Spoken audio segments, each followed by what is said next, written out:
Amigos, ya está disponible, ya puedes matricularte y aprender a invertir en la formación en inversión multimercado que hemos preparado junto a la Universidad de las Hespérides.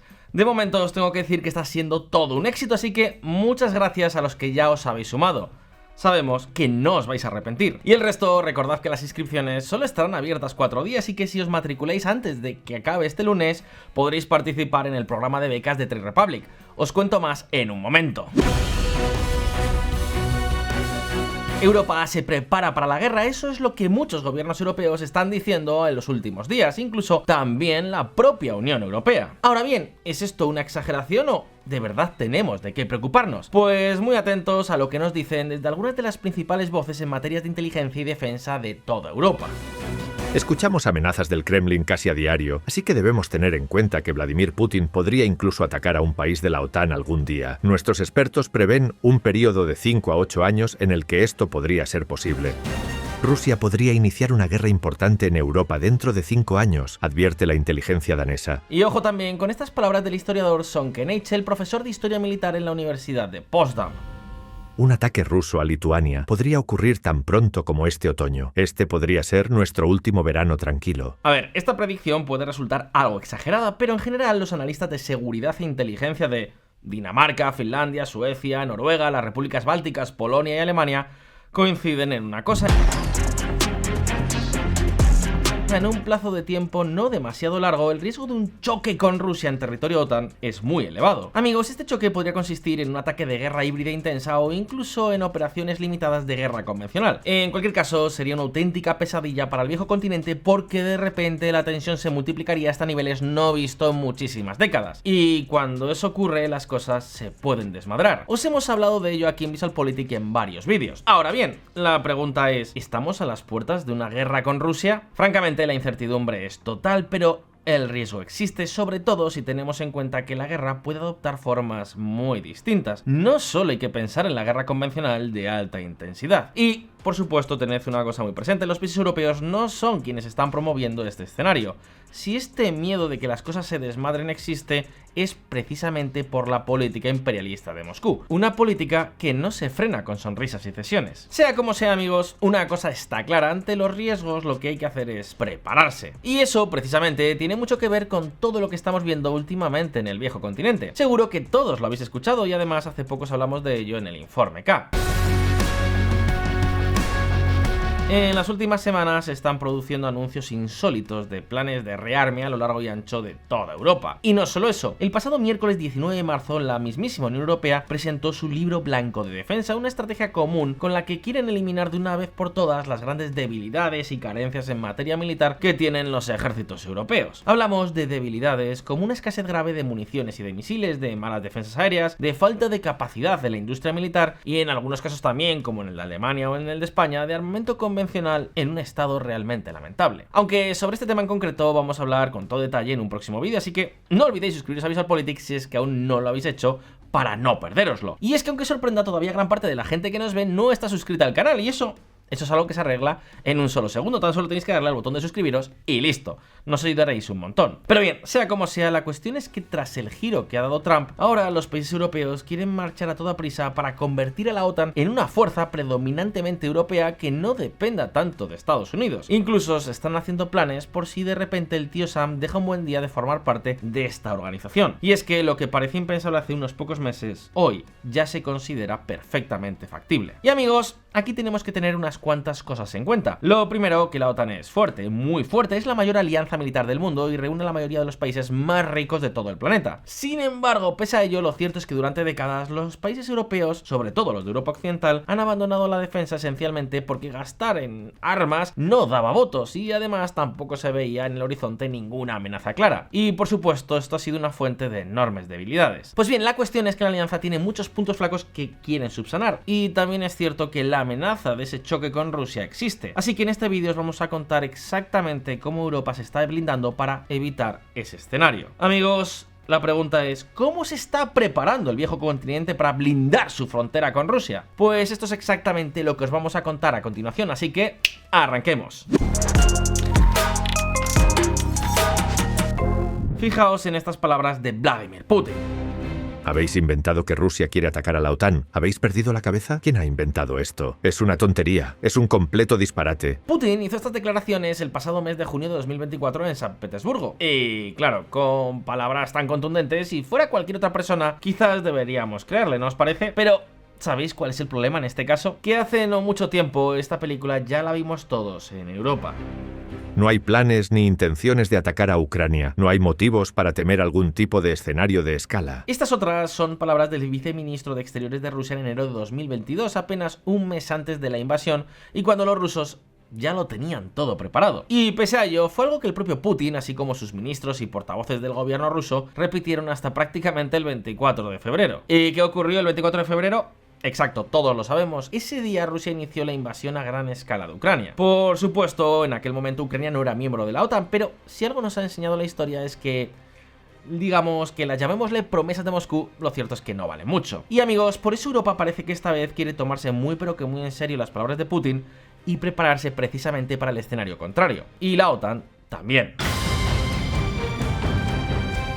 De hecho, aquí en este canal ya os contamos cómo el nombramiento en mayo de 2024 de un economista como Belousov como ministro de defensa ruso significaba esencialmente una cosa, y es que la prioridad para Moscú pasa esencialmente por recuperar la producción de armamento para reconstruir lo antes posible sus capacidades militares. Y no solo eso, con ese movimiento Moscú también dejó clara su intención de fusionar mucho más la industria civil con las fuerzas armadas. ¿Con qué objetivo? Pues a corto plazo, evidentemente, para apoyar el esfuerzo de guerra y también para adaptarse a los nuevos métodos de combate que se han desarrollado en Ucrania. Por ejemplo, hablamos de la guerra de drones. Pero ahora bien, el nombramiento de este economista no solo tiene consecuencias a corto plazo, sino que si miramos con un poco más de distancia en el horizonte, veremos que también es un plan para establecer un motor que sea capaz de generar empleo y alimentar la economía rusa al tiempo que se cumplen los deseos de fuerza de Putin. Fijaos, sin ir más lejos, en esta noticia de antes de que Belousov tuviera la cartera de defensa.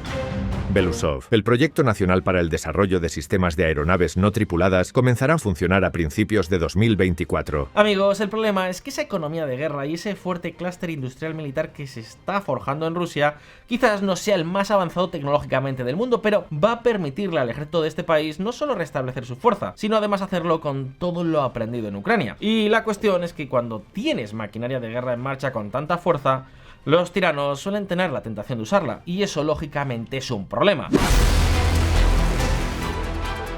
Sin ir más lejos, los drones se han convertido en uno de los principales equipos de combate en la guerra de Ucrania, y ahora tanto Rusia como la propia Ucrania están luchando por fabricar más drones que el otro. Y por supuesto, como os podéis imaginar, todo esto preocupa y mucho en Europa, porque un ataque masivo con miles de drones podría provocar en un momento de mucha tensión enormes daños contra infraestructuras críticas. Y por eso, países como Letonia están lógicamente tomando nota. De hecho, hemos tenido la oportunidad de hablar de todo esto y mucho más con Baiba Brejs, la ministra de Relaciones Exteriores precisamente de Letonia. Y además, ojo, porque Brejs también fue secretaria general adjunta de Diplomacia Pública de la OTAN entre 2020 y 2023, así que conoce muy pero que muy bien esta alianza por dentro. Y por eso, en la última conferencia de seguridad de Múnich, quisimos charlar con ella en el YouTube Studio. Amigos, hablamos de una de las personas que más sabe en torno a lo que implica la amenaza rusa, ya que su país, Letonia, es uno de los países bálticos que está en el punto de mira. Pues bien, como os digo, hablamos sobre sus planes respecto a los drones y sobre cómo protegerse de esta nueva y masiva amenaza rusa, algo de lo que varios países europeos pretenden cuidarse mucho, estableciendo una gran coalición internacional de aliados para desarrollar y fabricar sus propios drones. Escuchad. It's a big drone coalition. We just had a new member, Norway, joining, so it has now more than 20 countries, I believe, or 30 countries in it. I would have to update myself. But the whole point of it is to put our knowledge resources, money together to provide Ukraine with what it needs, but also to upgrade our own industries. Because so much of the defense technology today is dual use. The objective on the military battlefield is to eliminate enemy's tanks. Yes, it can be done by artillery, but it can also be done by armed drones.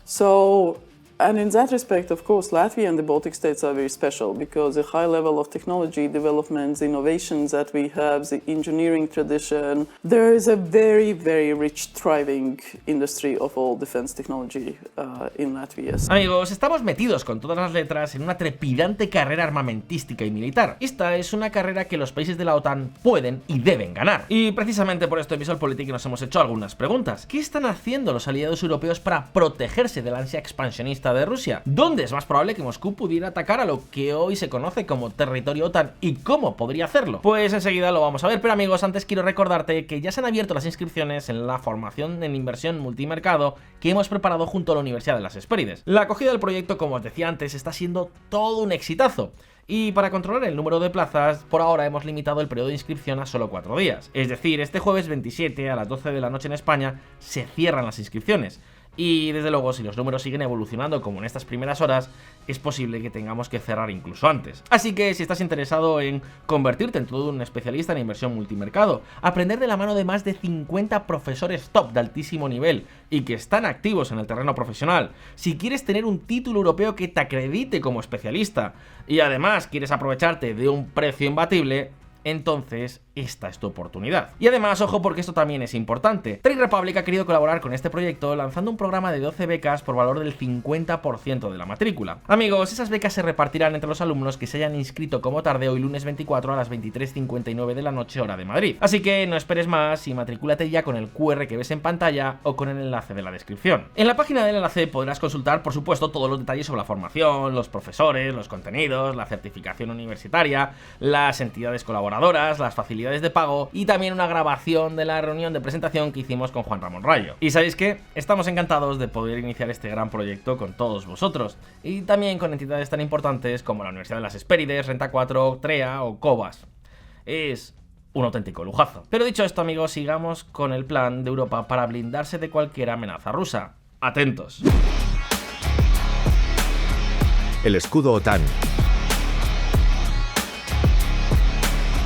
Vale, cuando se habla de la OTAN siempre suele hacerse con la premisa de que esta es una especie de escudo inquebrantable. Si estás en la OTAN, Rusia no te atacará. Eso es algo que se ha dado siempre por sentado y es el motivo por el que Suecia y Finlandia se adhirieron a la alianza después de estallar la invasión de Ucrania. Ahora bien, tras esta invasión y sobre todo tras la llegada de Trump a la Casa Blanca, esta idea cada vez parece menos clara. Por ejemplo, los ataques rusos de guerra híbrida contra la OTAN son cada vez más frecuentes y tienen objetivos más ambiciosos. Y aunque no sean ataques estrictamente militares de tipo convencional, Rusia podría estar poniendo a prueba a la OTAN para perfeccionar sus estrategias de cara al futuro. Hablamos de un tipo de ataque que, por supuesto, algunos países están sufriendo más que otros. En España, quizás todo esto por ahora nos pille muy lejos, pero por cuestiones geográficas, históricas e incluso étnicas, hay países que están muy expuestos y que ya están siendo muy afectados. Como os podéis imaginar, hablamos de los países que tienen frontera con Rusia, que formaron parte del bloque soviético y que tienen importantes minorías de etnia o cultura rusa. Y precisamente uno de los países que cumplen no con una ni con dos, sino con 3 de estas características es precisamente Letonia. Por eso le preguntamos también a la ministra Bray si ella cree que Rusia es una amenaza más allá de la guerra convencional. Y ojo con la respuesta que nos dio. Well, Russia has been recognized by NATO as threats in the strategic concepts, and that hasn't changed. There is an annual threat assessment, and it's there. On those attacks, on the cyber, yes, quite a number of times, allies and the alliance, and also actually the EU has called out Russian perpetrators of cyber attacks. On a number of cases, quite clearly, also behind the sabotage attacks, you remember the killing of people in Germany and Berlin, in attacks or attempted attacks of burning and sabotage in Lithuania of IKEA shop, in trying to put parcels that might explode on the planes, in the DHL packages. But also in Latvia, we clearly established a link with Russian intelligence. The attack, which was done by throwing an explosive at the Occupation Museum, which keeps history of people who were deported and so on and so forth by the Soviets. And I think the key to counteract, whether it's undersea infrastructure, whether it's cyber, whether it's the operations on the ground, or information space, which is the most difficult in my view, it's awareness. So the services, the society has to be aware and prepared that this is a new normal, that this is happening. La situación es seria hasta el punto de que muchos países de la OTAN en el flanco oriental se ven en serio peligro. Y de hecho, mucho antes de la ola de anuncios de grandes inversiones en defensa que estamos viendo, estos países ya han estado preparándose para lo peor. Por ejemplo, Estonia, Letonia y Lituania ya están construyendo una línea defensiva conjunta de casi 1000 kilómetros en su frontera con Rusia y Bielorrusia. Hablamos de que están construyendo en estos precisos momentos cientos de búnkeres y fortificaciones, al tiempo que por supuesto también están ampliando su gasto militar de forma masiva. Y además, junto con Polonia, acaban de abandonar la Convención de Ottawa sobre minas antipersona. Ojo con esto. Pero aún hay más. En Letonia, por ejemplo, han restablecido el servicio militar obligatorio para hombres y quieren hacer lo mismo para las mujeres a partir de 2028. Pero, por supuesto, tampoco podemos perder el norte. El riesgo existe, pero como os decíamos antes, la OTAN tiene enormes capacidades defensivas que van a mejorar además mucho próximamente. Así que si os parece, vamos a hablar a continuación precisamente sobre todo esto, empezando por sus capacidades de despliegue. Atentos.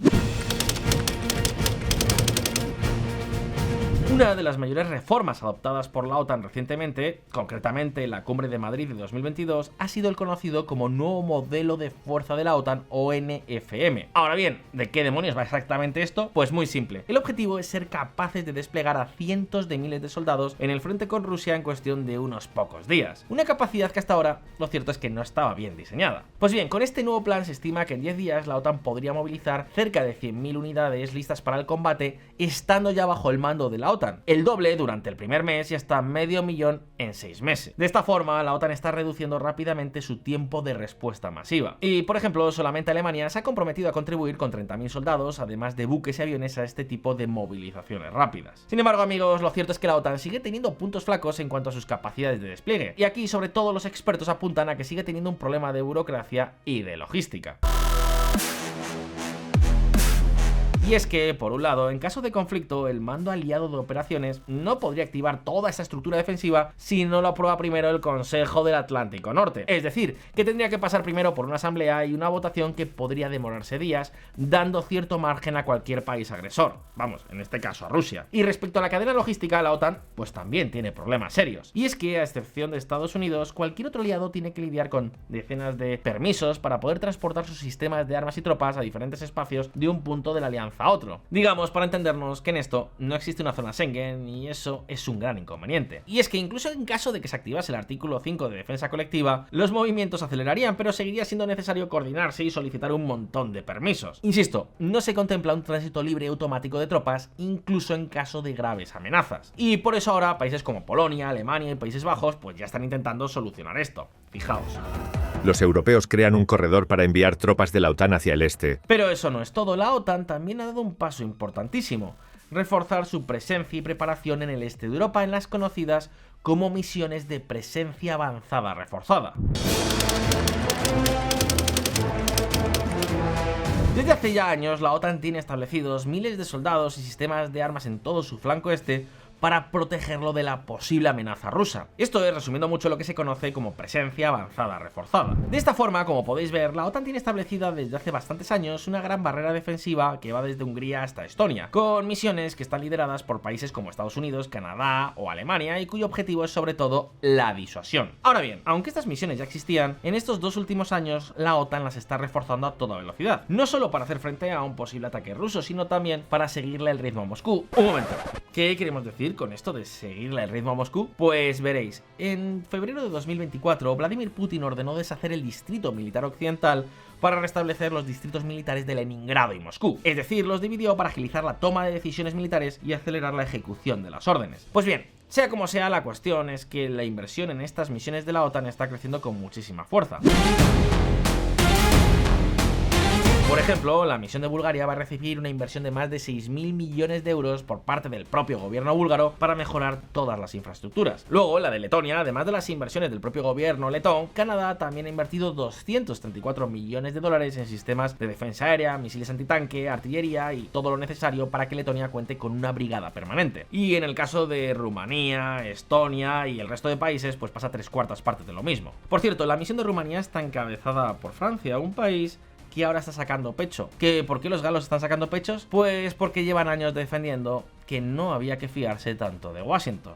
y ahora dicen que el tiempo les ha dado la razón. De hecho, desde que Trump ha regresado a la Casa Blanca, los galos están viendo la oportunidad con la que siempre soñaron De Gaulle, Mitterrand, Giscard y compañía. Esto es que París vuelva a convertirse en la gran referencia sin interferencia de los americanos. Y la verdad, difícilmente desaprovecharán esta oportunidad. Ya os lo he dicho, ahora están sacando pecho diciendo teníamos razón. En cualquier caso, este es un tema para otro día. Amigos, todo esto que os estamos contando es crucial, pero por sí solo no es suficiente. Hace falta al menos una cosa más. Y aquí llegamos al tercer gran movimiento crucial que la alianza ha dado últimamente. Estoy hablando del aumento de los ejercicios militares conjuntos. Fijaos. Este 2025 ha empezado con varios grandes ejercicios militares de la OTAN. El ejercicio Dardo Firme 2025 con unos 10.000 soldados de 9 países o el Flotex 25 de tipo aeronaval con 3.000 efectivos son dos buenos ejemplos. Y ojo, porque el pasado 2024 la OTAN realizó el mayor simulacro militar desde la Guerra Fría con la friolera de 90.000 unidades involucradas. Y es que, como os digo, los ejercicios militares parecen estar saliendo hasta debajo de las piedras desde que comenzara la invasión a Ucrania. Por ejemplo, antes de 2022 la alianza realizaba entre 80 y 100 ejercicios al año, la mayoría de pequeña escala o centrados en áreas muy concretas. Pero desde que dio comienzo la invasión rusa, las cosas cambiaron. Ahora el número de ejercicios se acerca a los 150 por año y además son mucho más multitudinarios. E incluso se están realizando ejercicios defensivos en el campo cibernético y también en el espacial. Y amigos, esto es súper importante porque aunque en algunas partes de Europa pueda parecer algo, ¿cómo decirlo?, exagerado, lo cierto es que todos estos ejercicios ya tienen traducción en el mundo real. Atentos, por ejemplo, a esto que nos contaba la ministra Brace. Testing and exercising.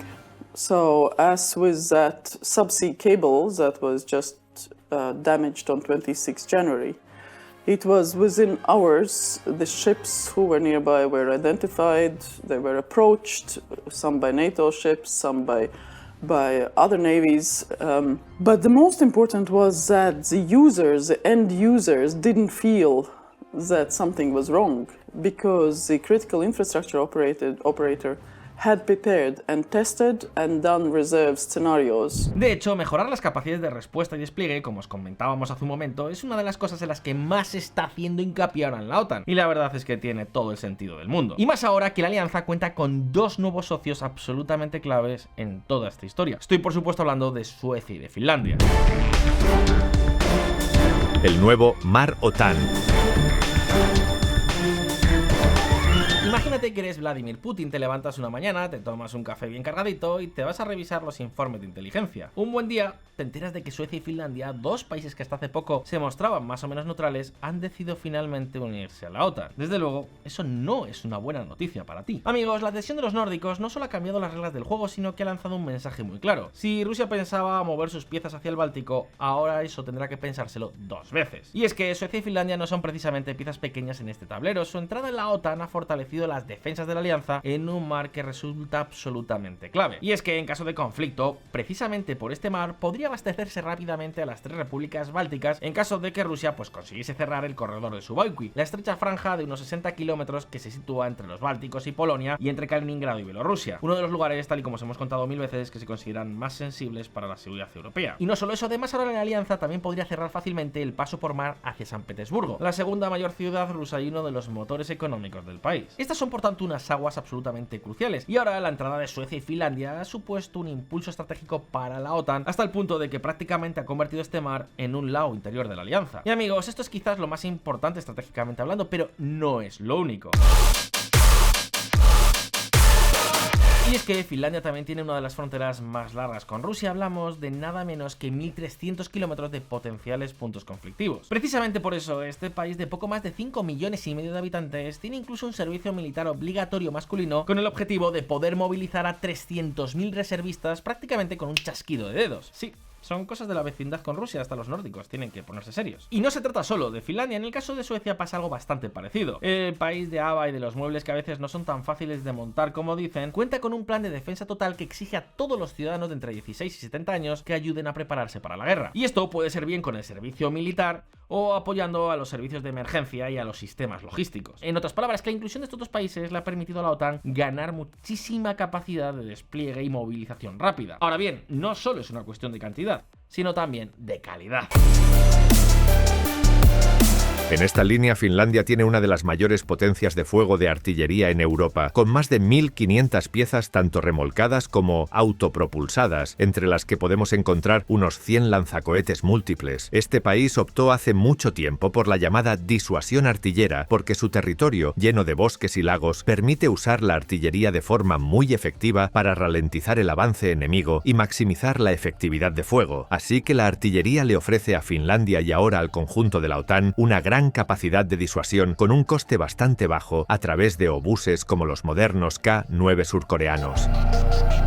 Pues ojo, porque aquí es donde la cosa se pone más interesante. ¿Qué pasaría si Rusia decidiera lanzar un buen día una operación militar o una operación de guerra híbrida contra las 3 repúblicas bálticas? ¿Se atrevería realmente a hacerlo? Pues también le preguntamos a la letona Vaiva Breis sobre todo esto y su respuesta, amigos, fue todo un mensaje para Rusia. Is NATO in danger? I mean, we are NATO member states. So I don't believe Russia has intention to attack NATO. That would be quite a different type of war. And NATO is strong, so, you know, the sort of new type of war between the NATO alliance and Russia would be what Russia is facing. Bueno, creo que el mensaje está claro, ¿no os parece? Pero imaginémonos por un momento este escenario y que Rusia decidiera cortar el corredor de Suwałki. Pues a ver, cualquier operación en el Báltico entonces tendría que enfrentar una respuesta desde múltiples direcciones. Y ahora, gracias a los esfuerzos realizados en los últimos años y sobre todo a la adhesión de Suecia y Finlandia, las fuerzas de la OTAN podrían desplegarse rápidamente desde el norte, el oeste y el sur, presionando de esta forma a las tropas rusas desde todos los frentes. Ahora bien, un momento, porque esta no es toda la historia. Más allá de una posible operación terrestre, de guerra híbrida o convencional, lo cierto es que el Báltico también es un campo de batalla submarina muy importante. Pensad que estas aguas son muy poco profundas y que están llenas de infraestructuras críticas como cables de comunicaciones o gasoductos. ¿Y cuál es el problema? Pues que la amenaza de sabotaje por parte de Rusia es real, tal y como ya nos ha contado Breis. Ahora bien, ¿sabéis qué? Aquí también la entrada de Suecia en la OTAN ha sido una bendición, especialmente por la isla de Gotland, un punto estratégico en medio del mar Báltico. Gotland es una isla que pertenece a Suecia y que ha sido una pieza clave en el ajedrez militar de la región desde hace muchísimos siglos. Y por supuesto todavía lo sigue siendo a día de hoy. Pues bien, con la entrada de Suecia en la OTAN, no solo la capacidad de la alianza para desplegar y mantener fuerzas en el Báltico ha aumentado, sino que Gotland también ofrece una posición avanzada desde la cual monitorizar y controlar el tráfico marítimo y submarino en estas aguas. Y no solo eso, sino que también actúa como una barrera natural, ya que esta isla divide el mar en 2 pasillos, dificultando muchísimo cualquier operación ofensiva. Lo cierto es que desde que Rusia invadió Crimea en 2014, Suecia ha estado reforzando y no poco sus defensas en esta isla. Pero sea como sea, amigos, lo que está claro es que la OTAN y sobre todo la fuerza europea de esta organización se ha reforzado considerablemente en los más de 3 años que han pasado desde que estallase la guerra de Ucrania. Y lo que es aún más importante es que este esfuerzo va a continuar haciéndose en los próximos años, ya sea con o sin Estados Unidos de por medio. Porque, como os decíamos al principio de este vídeo, Europa ya está preparando planes muy extensos de rearme para abordar todos los puntos flancos de la defensa que ha ido abandonando en los últimos años. Pero, como os he dicho antes, de todo esto hablaremos próximamente aquí en Visual Politic, así que insisto, no olvides suscribirte al canal si aún no lo has hecho. Sea como sea, en este vídeo os hemos contado cuáles son los planes que los ejércitos europeos están llevando a cabo para proteger la frontera oriental de una posible agresión rusa. Sobre todo en lo que se refiere a las repúblicas bálticas y al propio mar Báltico, que son los 2 espacios que hoy por hoy se consideran más sensibles para la seguridad del viejo continente. Pero dicho esto, ahora la pregunta es para ti. ¿Crees que son realmente importantes los esfuerzos que están haciendo los ejércitos europeos para ponerse al día? ¿Hasta qué punto crees que la amenaza de Moscú es real? Déjanos, como siempre, tus impresiones en los comentarios. Y, por cierto, muy importante, antes de acabar quiero recordarte que ya puedes matricularte y aprender a invertir en la formación que hemos preparado junto a la Universidad de las Hespérides. Recuerda que el plazo termina este próximo jueves y que si te matriculas hoy lunes optarás al programa de becas de Trade Republic. Te dejo un link con toda la información en este código QR que veis en pantalla y también en el enlace en la descripción. Como siempre, muchas gracias por estar ahí, un saludo y hasta la próxima.